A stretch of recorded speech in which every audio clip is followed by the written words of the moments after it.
आपल्या महिला व बाल विकास मंत्री आदिती तटकरे मॅडम यांनी मानधनवाढीबद्दल मोठे वक्तव्य केलेले आहेत। नेमकी ते कोणते वक्तव्य केलेले आहेत याबद्दल सविस्तर अशी माहिती या ठिकाणी आपण पाहणार आहोत। तत्पूर्वी तुम्ही जर आपल्या स्टडी पॉइंट या YouTube चॅनलवरती जर नवीन असाल तर आपल्या स्टडी पॉइंट या YouTube चॅनलला लगेचच लाईक आणि सबस्क्राईब करायला विसरू नका। चला तर मग वेळ वाया न घालवता आजची सविस्तर अशी अपडेट जसे की मानधनवाढीबद्दल आदिती तटकरे मॅडम यांनी केलेलं वक्तव्य काय आहे ते या ठिकाणी आपण पाहूया। बघा या ठिकाणी त्यांनी वक्तव्य काय केलेले आहेत। महिला व बाल विकास मंत्री आदिती तटकरे मॅडम मानधनवाढीबद्दल केले मोठे वक्तव्य। नागपूर पहा, राज्य सरकार आणि अंगणवाडी कर्मचारी संघटना यांच्यातील चर्चा फिसकटली। बघा, राज्य सरकार आणि अंगणवाडी कर्मचारी संघटना यांच्यामधील जी चर्चा होती ती चर्चा या ठिकाणी फिसकटली असून अंगणवाडी कर्मचाऱ्यांच्या संप लांबण्याची शक्यता आहे। बघा, 3 जानेवारी जो आपला संपाचा दिवस होता तोही या ठिकाणी लांबेल का अशी भीती सगळ्यांच्या मनामध्ये व सर्वत्र या ठिकाणी निर्माण होतो आहे तमाम अंगणवाडी कर्मचाऱ्यांच्या मनामध्ये। पहा, या ठिकाणी अंगणवाडी कर्मचाऱ्यांचा संप लांबण्याची शक्यता आहे। त्यामुळे ग्रामीण भागातील चिमुकली मुले अनौपचारिक शिक्षक आणि पोषण आहारापासून आणखी महिनाभर मुकण्याची शक्यता आहे। त्याचा सर्वाधिक फटका अति दुर्गम भागातील बालक आणि स्तनदा मातांना बसणार आहे।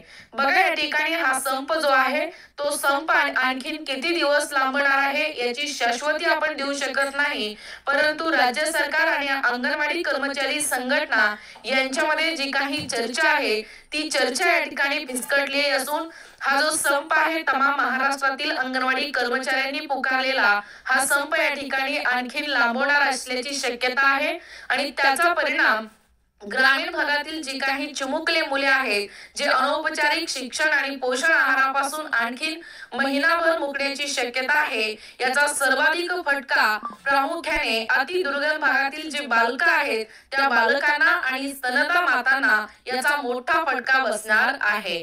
पहा, अंगणवाडी कर्मचाऱ्यांनी विविध मागण्यांसाठी 4 डिसेंबर 2023 पासून बेमुदत संप पुकारला आहे। बघा, संपाची तारीख तुम्हाला सगळ्यांना माहितच आहे। सर्वांनी 4 डिसेंबर पासून बेमुदत संपाला या ठिकाणी या संपामध्ये सहभागी झालेला आहात। त्यांनी विधान भवनावर शुक्रवारी मोर्चाही काढला। बघा, 15 डिसेंबर रोजी हिवाळी अधिवेशनाच्या माध्यमातून आपण विधान भवनावर देखील लाखो अंगणवाडी कर्मचाऱ्यांनी या ठिकाणी या मोर्चेमध्ये सहभागी झालेल्या होता या ठिकाणी या मोर्चेमध्ये सहभागी होत्या। मात्र राज्य सरकार त्यांच्या मागण्याबाबत सकारात्मक नसल्याचे दिसून येते। ज्या काही आपल्या प्रमुख मागण्या आहेत, वेतनवाढ म्हणा, आणखीन काही ग्रॅच्युइटी, सामाजिक सुरक्षा याबद्दल ज्या काही मागण्या आहेत त्या मागण्याबाबत या ठिकाणी राज्य सरकार हे सकारात्मक नसल्याचे दिसून येते आहे। पहा, सरकारने कर्मचारी संघटनांना कोणतेही आश्वासन दिलेले नाही। पहा, अंगणवाडी कर्मचारी मोर्चा होऊन घरी परतल्या पण संपावर कायम आहेत। बघा, 15 डिसेंबरला या ठिकाणी या नागपूरच्या हिवाळी अधिवेशनामध्ये प्रचंड महाराष्ट्राच्या कानाकोपऱ्यातील अंगणवाडी कर्मचारी या महामोर्चेमध्ये सहभागी होत्या। याकडे प्रामुख्याने राज्य सरकारने लक्ष दिले नाही। त्यांच्या मागण्या ज्या आहेत त्या मागण्या या ठिकाणी सकारात्मक नसल्याचं या ठिकाणी दिसून आलेलं आहे। त्यामुळे तमाम महाराष्ट्रातील अंगणवाडी कर्मचारी हे संप या ठिकाणी चालूच ठेवलेले आहेत असं वक्तव्य या ठिकाणी आजच्या घडीला आपल्याला आढळून आलेलं आहे। पहा, त्याचा परिणाम ग्रामीण भागात 3 ते 6 वयोगटातील बालके अनौपचारिक शिक्षण, आरोग्याची निगा आणि पोषण आहार यापासून दुरावले आहेत। बघा, याचा मोठा फटका जो बेमुदत संप या ठिकाणी अंगणवाडी कर्मचाऱ्यांनी पुकारलेला आहे त्याचा खूप मोठा परिणाम हे ग्रामीण भागातील जे 3 ते 6 वयोगटातील बालक आहेत, जे चिमुकले आहेत, जे अनौपचारिक शिक्षण घेतात, जे आरोग्याची निगा आणि पोषण आहारापासून ते पूर्णपणे दुरावलेले आहेत अशी माहिती आपल्या समोर आलेली आहे। पहा, याशिवाय अंगणवाडी सेविकांच्या संपामुळे स्तनदा मातांपर्यंत पोषण आहार पोहोचू शकत नाही। बघा, त्याच्यामध्ये आणखीन एका घटकावरती जो परिणाम झालेला आहे तो म्हणजे ज्या काही आपल्या अंगणवाडी सेविका आहेत त्या सेविकेंच्या संपामुळे जे काही स्तनदा माता आहेत त्या स्तनदा मातांपर्यंत तमाम महाराष्ट्रामध्ये पोषण आहार पोहोचू शकत नाही। आता संपाचा कालावधी वाढत जात असल्याने त्याचा परिणाम बालके आणि स्तनदा मातावर होण्याची चिन्हे आहेत। बघा, याचा खूप मोठा परिणाम जसे की बालके आणि स्तनदा या मातावरती होण्याची चिन्हे आता या ठिकाणी राज्य सरकारला दिसून येत आहेत। पहा पुढे, राज्यात सुमारे 10,800हून अधिक अंगणवाड्या असून 2 लाखाहून अधिक अंगणवाडी कर्मचारी मदतनीस आहेत। बघा, एकूणच आपल्या तमाम महाराष्ट्र या राज्यामध्ये सुमारे 10,800हून अधिक अंगणवाड्या आहेत आणि 2 लाखाहून अधिक म्हणजे 2 लाखापेक्षाही जास्त तमाम महाराष्ट्रामध्ये अंगणवाडी कर्मचारी मदतनीस आहेत। त्यांच्या मार्फत आरोग्य, पोषण आणि शिक्षण विषयक योजनांची या ठिकाणी दखल घेतली जाते। परंतु अंगणवाडी सेविका कर्मचारी मानधनवाढ, निवृत्ती वेतन, ग्रॅच्युइटी मिळावी यासाठी या ठिकाणी बेमुदत संप पुकारलेला आहे।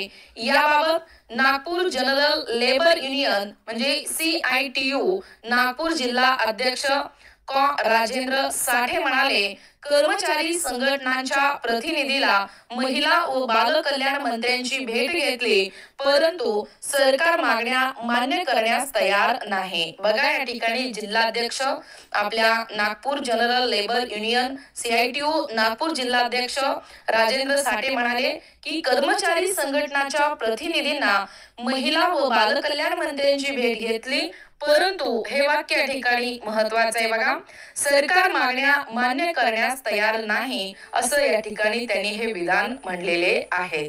पहा पुढे, अंगणवाडी सेविका आणि मदतनीस यांना मार्च 2023 मध्ये वाढीव मानधन देण्यात आले। पुन्हा त्यांना वाढीव मानधन देणे शक्य नाही। त्यांच्या संघटनांची अनेक बैठका झाल्या आहेत। त्यांच्या म्हणण्यानुसार आशा वर्करला वाढीव मानधन देण्याचे प्रस्तावित आहेत, त्यामुळे त्यांनाही मानधन वाढवून देण्यात यावे, पण तसे करणे अशक्य आहे। आदिती तटकरे मंत्री महिला व बाल कल्याण महाराष्ट्र राज्य यांनी ही अपडेट अशा पद्धतीने दिलेलं आहे।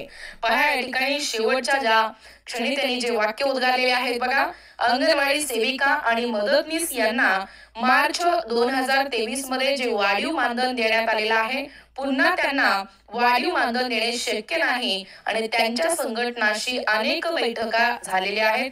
हे वाक्य या ठिकाणी आदिती तटकरे मॅडम महिला व बाल कल्याण महाराष्ट्र राज्य यांनी या ठिकाणी हे वाक्य म्हटलेले आहेत। बघा, त्यांच्या म्हणण्यानुसार देखील आशा वर्करला वाढीव मानधन देण्याचे प्रस्ताव या ठिकाणी करण्यात आलेला आहे, त्यामुळे त्यांनाही मानधन वाढवून देण्यात यावे, पण तसे करणे अशक्य आहे अशी माहिती आजच्या घडीला या महिला व बाल कल्याण मंत्री आदिती तटकरे मॅडम यांनी या घडीला या ठिकाणी सांगितलेलं आहे।